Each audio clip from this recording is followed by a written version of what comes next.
अरे तुमसे एक काम भी ठीक से नहीं होता। मिश्रा जी के दोनों खेत डुबो दिए तुमने। अरे मालिक, पर हमने क्या किया? हम तो पूरी मेहनत से वहां खेती करते थे। अब कल रात को उधर बारिश हो गई तो उसमें हमारी क्या गलती मालिक? तुमने 10 खेत ऐसे ही बर्बाद खराब करवा दिए। किसी की सब्जियों में कीड़े पड़ जाते हैं, किसी के में फसल खराब निकलती, और एक की तो जमीन ही बंजर कर दी। पर इसमें हमारी क्या गलती है मालिक? अरे तो हमेशा वही क्यों गड़बड़ होती है जहां तुम काम कर रहे होते हो? बोलो। पता नहीं मालिक। पता नहीं? अरे मेरा भी सत्यानाश करवा रहे हो। मैंने ही गलती की जो तुम्हें काम पर रख लिया। सुनो, एक काम करो, तुम अब ये काम छोड़ दो। अरे ऐसा ना करो मालिक, हमारे पास वैसे ही पैसे बिल्कुल नहीं है। क्या मैंने ही सारी जिम्मेदारी ले रखी है? जाओ यहाँ से। मैंने कहा चलो जाओ यहाँ से। मैं तुम्हें काम पर नहीं रख सकता। चलो जाओ।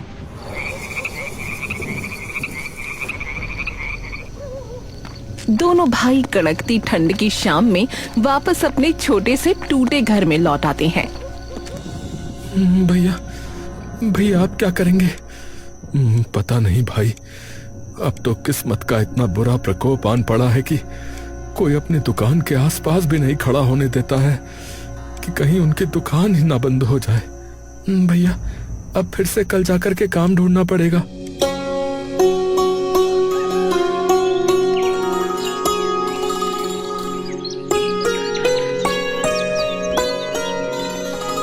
अगले दिन ही महेश और जितेश काम ढूंढने निकल जाते हैं। तभी उन्हें दिखता है कि पास में एक नया घर बन रहा है जहां पर एक ठेकेदार बैठा है। महेश और जितेश तुरंत उसके पास चले जाते हैं। मालिक नमस्कार। हाँ नमस्कार नमस्कार, बोलो। मालिक हम कुछ काम ढूंढ रहे थे, तो आपकी बड़ी कृपा होगी अगर कुछ आपके यहाँ काम मिल जाता तो। अच्छा तो ये बताओ, मजदूरी वगैरह कर लेते हो? मालिक हमने हर काम किया है, आप बिल्कुल चिंता ना करें, हम सब कर लेते हैं। चलो फिर, अभी बाकी मजदूर भी आने वाले होंगे कि तुम शुरू करो। ये जो ईंटें यहाँ पर रखी है ना, देख रहे हो, तो इनको जो है तोड़ना है। तो चलो तोड़ना शुरू करो फिर। अब जी मालिक, अभी शुरू करते हैं। हथौड़ी छेनी वगैरह कहाँ है? धन्यवाद आपका मालिक, धन्यवाद। महेश और जितेश जाकर काम करने लग जाते हैं। तभी एक मजदूर वहाँ आता है। अरे ओ लल्लन, अरे बाकी के मजदूर कहाँ हैं भैया? दिखाई नहीं दे रहे अभी तक। काफी टाइम हो गया, 9 बज गए।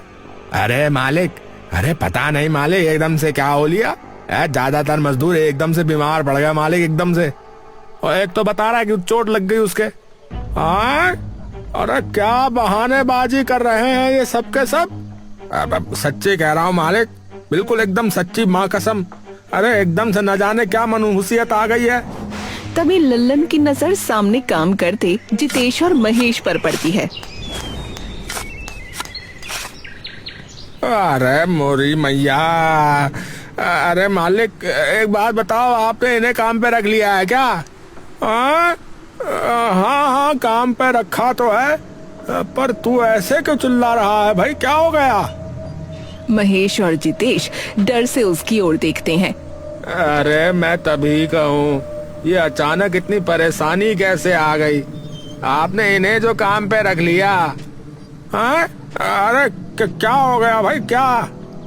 अरे नहीं तो क्या मालिक, गांव में लोग इन्हें सबसे बदकिस्मत भाई मानते हैं। 12 खेतों में काम किया है और 12 के 12 खेतों का नुकसान करवा दिया है इन्होंने। और तो और, एक बार तो एक टपरी पे चाय पीने गए, अगले दिन वो टपरी बंद हो गई। बताओ। अरे तो उसमें हमारी क्या गलती? वो गैर कानूनी काम करता था, चाय बेचने के बहाने, इसीलिए छापा पड़ा था।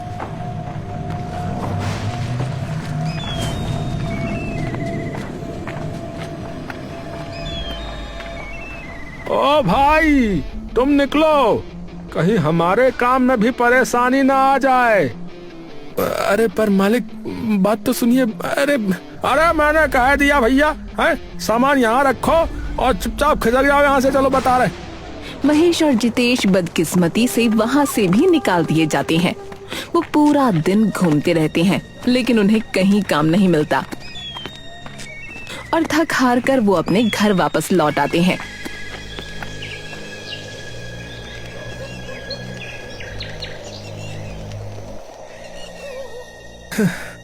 इतने पैसे तक नहीं है कि नया कंबल खरीद सके। अरे भाई, अब तो इन्हीं फटे पुराने कंबलों से खुद को ढकना होगा रे। महेश और जितेश उन कंबलों को ओढ़कर सो जाते हैं लेकिन थोड़ी ही देर बाद वहां एक भयंकर तूफान आ जाता है जिसकी आवाज से दोनों भाइयों की नींद खुल जाती है। अरे भैया भैया, ये क्या हो रहा है? इतनी तेज हवा और इतनी ठंड लग रही है। अरे शायद तूफान आया है रे बाहर।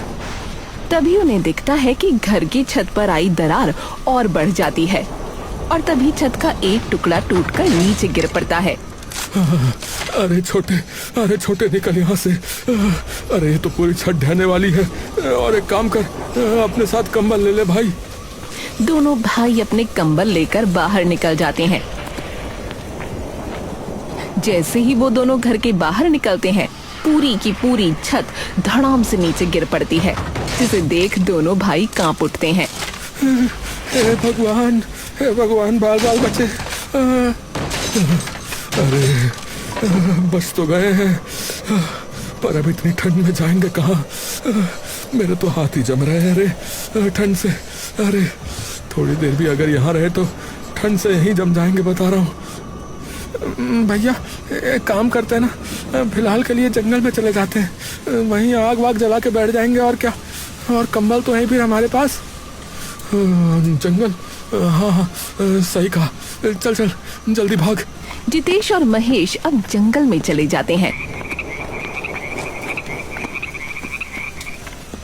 और आग जलाने की जगह ढूंढ ही रहे होते हैं लेकिन तूफान अब भी रुकने का नाम नहीं ले रहा होता है। भैया आपने देखा, सिर्फ हमारे ही घर की छत टूटी, बाकी सब गांव वालों की छत ठीक ठाक रही। शायद हम दोनों सच में बदकिस्मत हैं भैया। अरे चुप रहे पगले, अरे ऐसा कुछ नहीं है रे। छत में तो पहले से ही कई दरारें आ रखी थी और हमारे पास उसको पक्का कराने के पैसे ही कहाँ थे रे। वो भी तो बदकिस्मती ही हुई ना भैया। अरे चुप हो जा। बापू क्या कहते थे याद नहीं है तुझे? हैं? क्या कहते थे वो कि किस्मत के भरोसे कभी नहीं बैठते हैं। हाँ, क्या पता किस्मत तुम्हारे भरोसे बैठी हो। हमारा काम बस कर्म करना है। सुना नहीं गीता में भगवान कृष्ण ने क्या कहा था? है? फल देने वाले भगवान हैं, वो सब देख रहे हैं और आज नहीं तो कल हमें हमारी मेहनत का फल जरूर मिलेगा। देख लेना भाई। दोनों भाई आगे बढ़ने लगते हैं। तभी उन्हें दिखता है सामने एक पेड़ के पास एक बूढ़ी औरत पड़ी हुई है।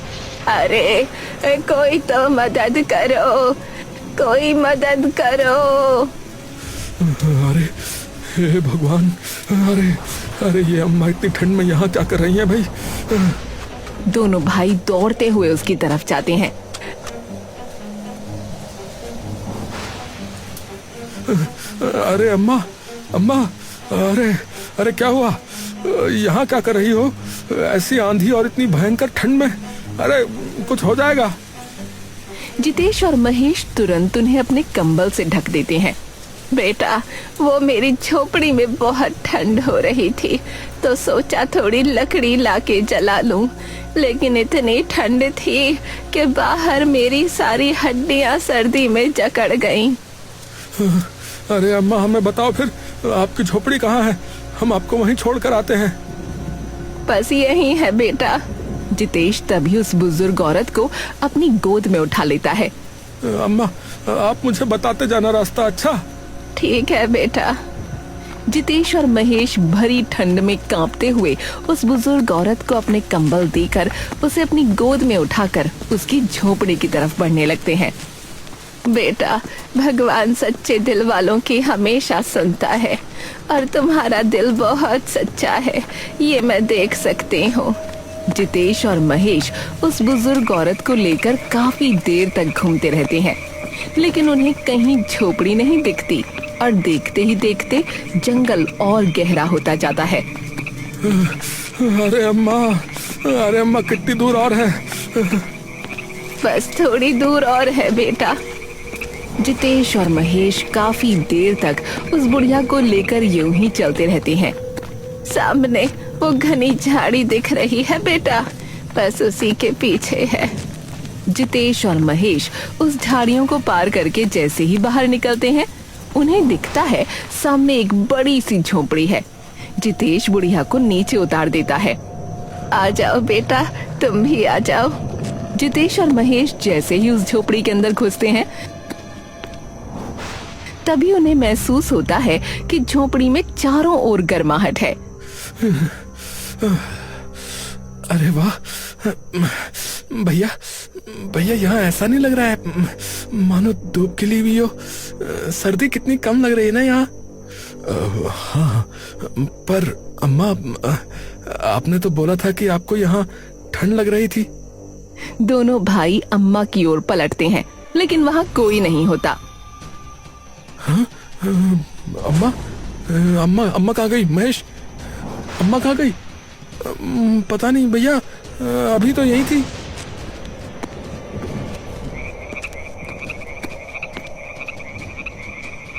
दोनों भाई बाहर निकलकर देखते हैं, लेकिन आसपास बस अंधेरा होता है। हाँ, कहाँ गई अम्मा? तभी उनके सिर के ऊपर से चांद की रोशनी में एक सफेद कबूतर उड़ता जाता है। जिसका मन पूरी तरह से सच्चा है, उसका बसेरा इस जगह पर पक्का है। क्या था ये? अरे अम्मा ने भी तो यही कहा था ना कि हमारा मन सच्चा है। दोनों भाई वापस उस घर के अंदर चले जाते हैं। भैया, इसका मतलब वो कोई जादुई अम्मा थी। इसका मतलब ये भी है कि ये घर हमारे लिए है। मुझे नहीं पता भाई, पर आज रात के लिए यहीं रुक जाते हैं, क्योंकि अगर बाहर रहे तो इस सर्दी में हम बच नहीं पाएंगे। जितेश और महेश सामने रखी अलमारी खोलते हैं, जहां नए कंबल और गद्दे रखे होते हैं। अरे महेश, ये देख, ये तो बिल्कुल नए हैं रे। हैं? क्या बात कर रहे हो भैया? ये क्या हो रहा है? अरे भाई, अब जो भी हो रहा है उसे भगवान का आदेश मान के स्वीकार कर ले छोटे, वरना तो अब तक हमारा बुरा हाल हो चुका होता। दोनों भाई वो गद्दे बिछाकर उन नए कंबलों को ओढ़कर वहीं सो जाते हैं।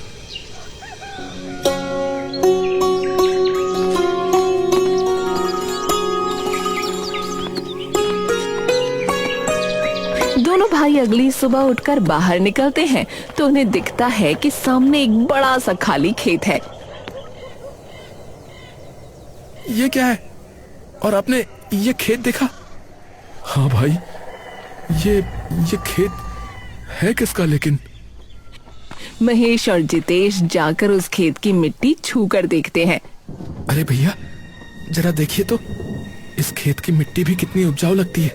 अरे महेश, अपने जीवन में ना कभी इस खेत को देखा और ना ही कभी कुछ सुना ही इस खेत के बारे में कभी। तभी एक कौवा उड़ते हुए उनके सर के ऊपर से चिल्लाता हुआ आ जाता है। मेहनती इंसान को गिर के उठना दोबारा है, और तुम ये कई बार कर चुके हो, इसलिए सब कुछ तुम्हारा है। हाँ? अरे पहले सफेद कबूतर, फिर ये कौवा, ये पक्षी बोल कैसे पा रहे हैं? ये तो कोई जादुई जगह लगती है भाई। पर ये हमारे अलावा किसी और को क्यों नहीं दिखी? भैया, आपने ही तो कहा था कल कि ऊपर वाला सब देख रहा है, और आज नहीं तो कल हमें हमारी मेहनत का फल अवश्य मिलेगा।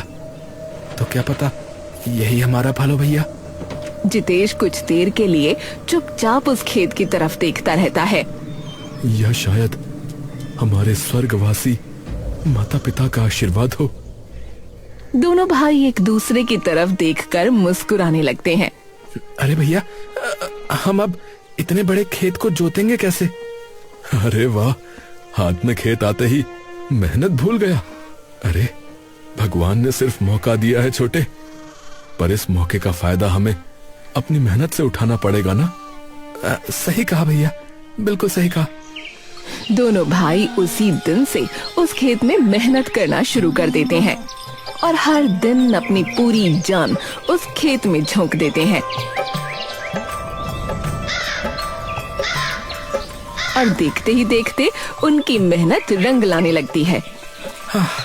वाह भैया, देखो पूरा खेत हरा भरा हो चुका है फसलों से।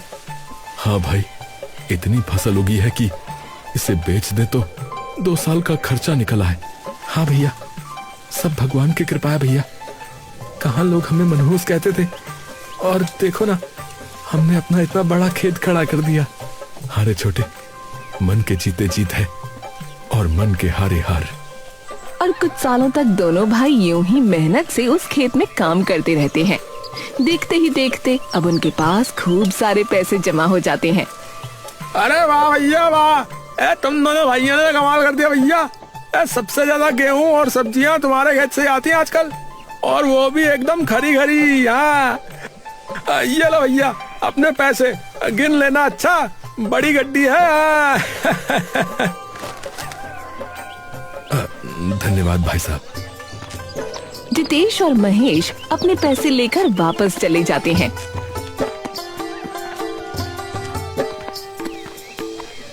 दोनों भाई कुछ देर के लिए उन गरीबों की ओर देखने लगते हैं। भैया जरा देखो, हम भी तो ऐसे ही थे ना, फटे कंबल और दर बदर भटकते हुए पैसों के लिए। हाँ छोटे, और इनके सिर पर तो कोई छत भी नहीं है भैया। ये तो रोज इस सर्दी में यूं ही रहते होंगे ना, चाहे ठंड हो या गर्मी। दोनों भाई चुपचाप उनकी ओर देखते रहते हैं। हाँ रे छोटे, जब हमें जरूरत थी तो भगवान ने हाथ खोल के हमारी सहायता की, तो अब हम इनके लिए क्यों नहीं कर सकते रे? पर भैया हम करेंगे क्या? एक काम करते हैं रे, इन गरीबों के लिए एक घर बनवाते हैं और इनका काम शुरू करवाएंगे। फिर महेश के चेहरे पर ये सुनते ही मुस्कान आ जाती है और अगले ही दिन दोनों भाई मिलकर अपनी मेहनत से कमाए पैसों से उन गरीबों के लिए घर बनवाना शुरू कर देते हैं। वो जो भी कमाते, दोनों उसमें से ज्यादातर पैसा उन गरीबों के घर बनाने या उनके खाने पीने में लगा देते हैं और देखते ही देखते वो घर भी बन जाते हैं। अरे बाबूजी, आप लोग हमारी जिंदगी में भगवान बन के आए हो बाबूजी। सच में आपने हमें रहने के लिए छत दी, हमें खाना दिया। अरे भगवान का बहुत बहुत धन्यवाद, आपका बहुत बहुत धन्यवाद। अरे हमने रहने के लिए छत दे दी, लेकिन अब अपनी किस्मत का मालिक आपको खुद बनना होगा और मेहनत करनी होगी, वरना आपके खाली पेट को हमेशा तो कोई और नहीं भरेगा ना। जी जी भैया जी, वो क्या है कि खाना पीना नहीं मिलता तो काफी कमजोरी है शरीर में। जैसे ही अब मैं थोड़ा ठीक महसूस करूंगा तो मैं बहुत मेहनत करूंगा भैया, और आप देखिएगा हम भी ऐसा ही घर बनवाएंगे एक दिन दूसरों के लिए। ये की ना बात भैया आपने। कुछ ही दिनों में गांव में चारों तरफ महेश और जितेश के चर्चे शुरू हो जाते हैं और दोनों भाइयों की ऐसी तरक्की से नुकसान उनके पुराने मालिक जमींदार करमचंद को होने लगता है।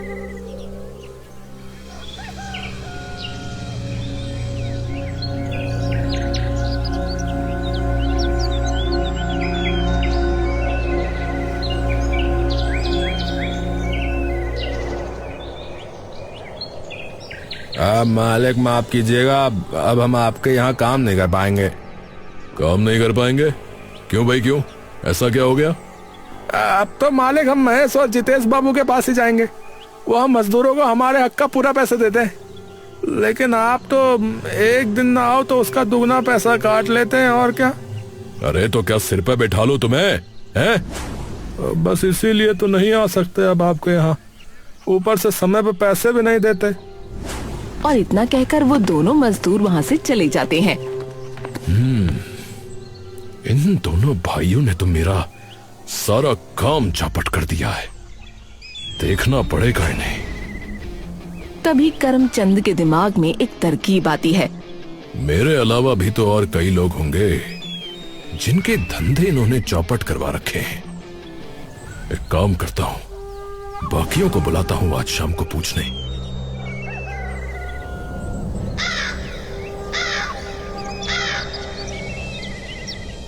अरे भाइयों, अरे मैंने आप सबको यहाँ बात करने के लिए बुलाया है। अरे उन दोनों भाइयों के बारे में। अरे भाई पूछो मत कि मंडी में सब्जी वालों ने हमसे सब्जी लेना बंद कर दिया है। अरे भाई, उन्होंने वहाँ गरीब की परचून की दुकान खुलवा दी, बताओ हैं? और उसके चक्कर में मेरी ग्राहकी कम हो गई, बताओ। अरे भैया, आपने ये सब राम कहानी सुनाना कम करो। ये बताओ कि इन दोनों भाइयों का आप करना क्या है? अरे इनका जो सबसे बड़ा खेत है या जिसके बारे में सब बात करते रहते हैं, मैं तो कहता हूँ वहां चल के देखते हैं एक बार कि वहां ऐसा क्या उगा रहे हैं लोग जो डेली इनका माल बाजार में आता है। हाँ, ये बात तुमने ठीक कही। तो चलो फिर अभी के अभी। पर यहाँ किसी को पता है उसके खेत के बारे में? अरे मेरे खेत में काम करता था वो, क्या नाम था उस लड़के का? पारस। वो वहीं काम करता है। तो एक काम करते हैं, उससे चल के पूछते हैं, उसे पता होगा। सब लोग तुरंत पारस के घर चले जाते हैं।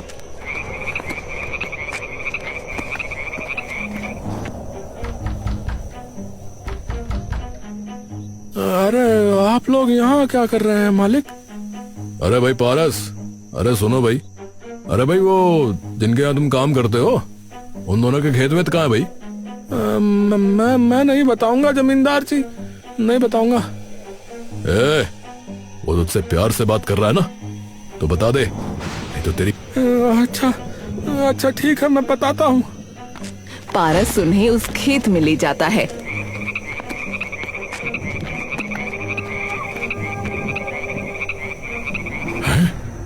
अरे बाप रे, ये इतना बड़ा खेत कहाँ से आया? अरे पता नहीं भैया। अरे मालिक, काम तो करेंगे ही, यहाँ हमारी इज्जत जो होती है। उन्होंने पता नहीं कितने गरीबों को घर दिया है, कितनों के काम शुरू करवाए हैं, गांव के कितने ही लड़कों और लड़कियों को पढ़ाया है। जाओ तुम यहाँ से। पारस वहाँ से चला जाता है।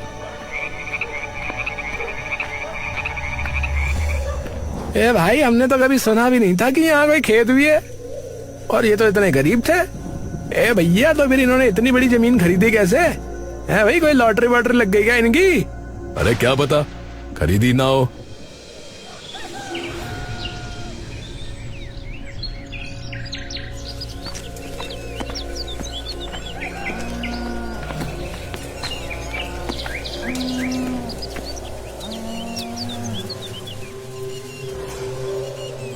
अरे ये क्या है भैया? पता नहीं छोटे, चल के पूछते हैं। जितेश और महेश उनके पास जाते हैं। अरे आप लोग हमारे खेत में क्या कर रहे हो? तुम्हारा खेत? अबे तुम्हारा खेत कब से है ये तो मेरा खेत है। क्या? ये क्या बकवास है? अरे तो तेरा है तो जरा कागज दिखाना फिर कि ये खेत तेरा है। ये सुनते ही दोनों भाई चौंक जाते हैं। कैसे कागज? अरे इस जमीन के कागज, जिससे ये साबित होता हो कि ये जमीन तुम्हारी है। नहीं, ऐसे तो कोई कागज नहीं है। तो फिर ये जमीन तुम्हारी कैसे हुई भाई? अरे पर हम पिछले 5 सालों से यही खेती करते आ रहे हैं। तो मतलब पिछले 5 सालों से गैर कानूनी तरीके से यहाँ काम कर रहे हो? अबे मैं तो कहता हूँ निकलो यहाँ से, वरना ये जो लोग मेरे पीछे खड़े देख रहे हो ना, वो तुम्हारा ऐसा हाल करेंगे कि तुमने सोचा भी नहीं होगा। अभी इन लोगों से जिद बहस करने का कोई फायदा नहीं है छोटे। फिलहाल के लिए चलते हैं और सोचते हैं कि क्या करना है। महेश उन लोगों की तरफ गुस्से से देखता है। तुम लोगों को ये लगता है ना कि हम कुछ नहीं करेंगे, तो ये तुम्हारा वहम है। अरे हाँ, कर लिया तुमने कुछ। चल निकल अब यहाँ से। दोनों भाई वहाँ से वापस चले जाते हैं। सुबह से शाम हो जाती है और करमचंद अभी भी बाकी लोगों के साथ वहीं होता है। इनका कोई भरोसा नहीं है कि ये कब वापस यहाँ पर आ जाए, तो कुछ दिन यूं ही रहना पड़ेगा, समझे? तभी सामने से कई सारे चमगादड़ उड़ते हुए आते हैं और उनके सर पर गोल गोल मंडराने लगते हैं। जिसके मन में धन का पाप, ये जगह लगाए उस पे श्राप। सभी लोग डरकर इधर उधर देखने लगते हैं। अबे ये कौन बोल रहा है? अबे मुझे नहीं पता। ये चमगादड़ बोल कैसे रहे? अबे कोई जादू टोना तो नहीं हो रहा? तभी उन लोगों को दिखता है कि उनके चारों तरफ से गांव के सारे लोगों की भीड़ लिए आ रही है।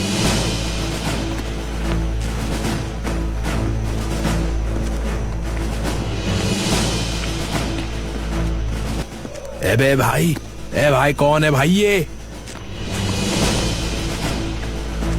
तभी करमचंद को दिखता है कि महेश और जितेश भी सामने से आ रहे हैं।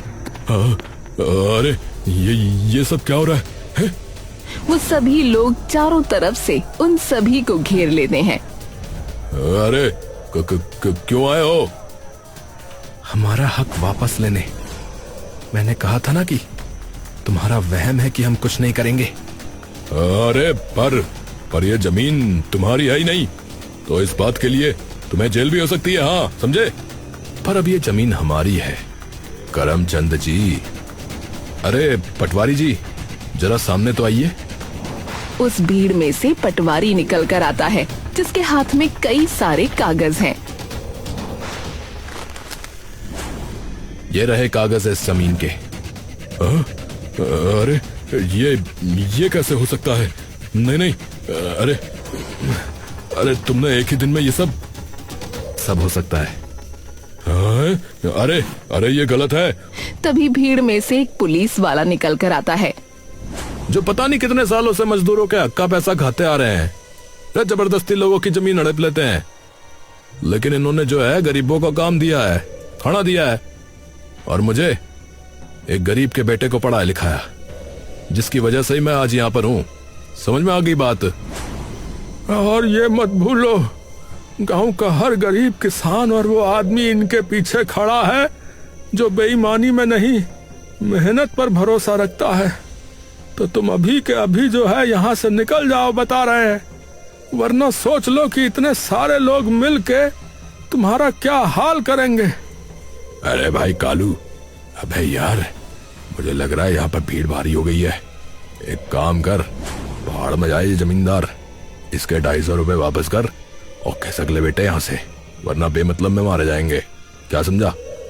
सभी तुरंत वहाँ से भाग जाते हैं और उनके पीछे बाकी जमींदार और करमचंद भी तुरंत वहाँ से निकल जाते हैं।